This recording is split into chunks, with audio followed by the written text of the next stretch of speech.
We have breaking news now.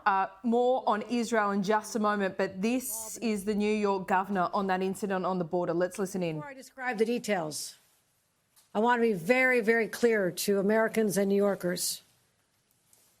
At this time, there is no indication of a terrorist attack. Let me repeat that. At this time, there is no indication of a terrorist-involved attack here at the Rainbow Bridge in Western New York. At 11:27 this morning, a car going at a very high rate of speed crashed into a median at Niagara Street, just minutes from here. It's in the city of Niagara Falls, near one of the border crossings into Canada, the Rainbow Bridge. There are 4 border crossings here in Western New York. This is one of the busiest crossings, not just in Western New York, but along the entire U.S.-Canadian border. And it happens on the busiest travel day of the year. So naturally, in a time of heightened alert, everyone sprang into action. It crashed into a Customs and Border Patrol booth, and the car and the booth immediately exploded. Burst into flames. I saw the video of an airborne vehicle that was absolutely surreal. You actually had to look at it and say, was this generated by AI? Because it was so surreal to see how high in the air this vehicle went, and then the crash and the explosion and the fire. That video will be released very shortly. As I said, we're not aware of any threats to this area, but I state the caveat that the investigation is ongoing. If you can imagine, this vehicle basically incinerated. Nothing is left but the engine. The pieces are scattered over 13, 14 booths. So it is a large scene, and it's going to take a lot of time for our federal law enforcement partners who are with me here today, and I'll identify, to be able to piece together the real story, to identify the make of the car. Obviously, there is not a license plate. I've been briefed by law enforcement for the last hour.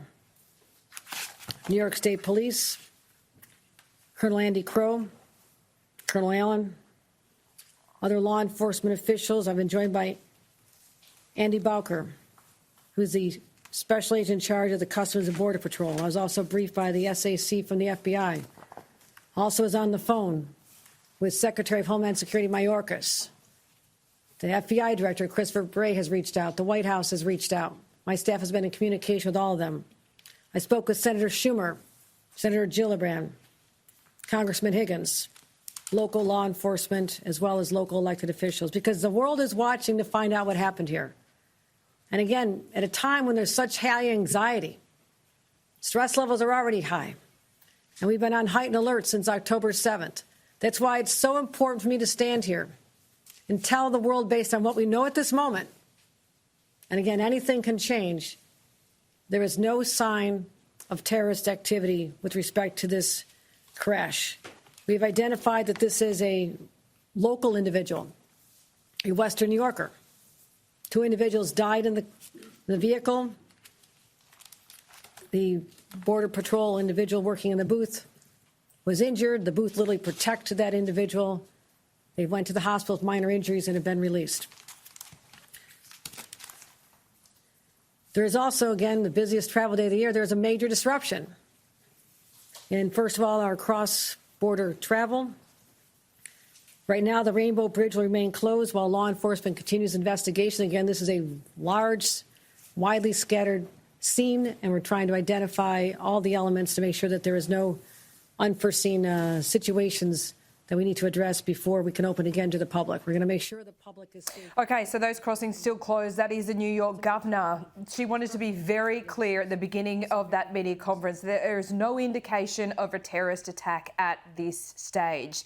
This happened at 11:27 in the morning. It was a high-speed crash. The car was completely incinerated. The caveat to what she's saying about no terror involvement, of course, is that the investigation is ongoing.